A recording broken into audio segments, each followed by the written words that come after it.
Police ने हमारी FIR दर्ज कराई है। हमारे यहाँ पर जो चौकीदार थे हमारे बाजार ख्वाजागंज के, उसकी निशानदही पर उसने कहा कि रात को अनवर बहादुर वल्द शेर बहादुर आए थे, उसके साथ 12, 13, 14 बंदे बामुसल्ला थे, उसके साथ हेवी मशीनरी थी और उसने मुझे आवाज़ भी दी है और मुझ पर गन पॉइंट पर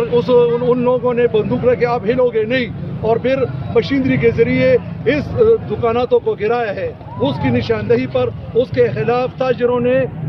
FIR दर्ज कराई है और इंशाअल्लाह जब तयन होगा नुकसान का वो उसकी निशानदही भी हम करेंगे इंशाअल्लाह, और जिसके इसके पीछे जो भी है उसको इंशाअल्लाह बज़रिया मीडिया, बज़रिया आपके कलम, बज़रिया आपके कैमरों के इंशाअल्लाह वो हम सरकार को दिखाएंगे कि ये लोग थे। हमारे साथ इंतकालात हैं, यहाँ के नवाब इस पर दावेदारी कर रहे हैं कि ये हमारे हैं, ये हमने ख़रीदे हैं, लेकिन हमने इसको 10-12 साल से पहले हमने इसकी मिल्कियत खरीदी है और हमारे साथ इसके कब्जे भी है। तो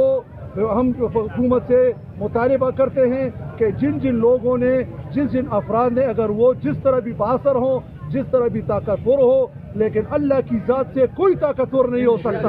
और अल्लाह के ख़जानों से कोई ताकतवर नहीं हो सकता। अल्लाह हम मशवरा करेंगे, हमारे सारे ताजिर भाई के जो मशरान हैं वो भी आ चुके हैं, हमारे अमन जरगा के मशरान भी, मेरे साथी भी आए हुए हैं। इंशाअल्लाह हम मशवरत से फिर फैसला करेंगे कि भाई जिन ने ये काम किया है उसको गिरफ्तारी को यकीनी पुलिस बनाए, तो हम इंशाअल्लाह इसके बारे में सोचेंगे कि हम बाजार खोले या न।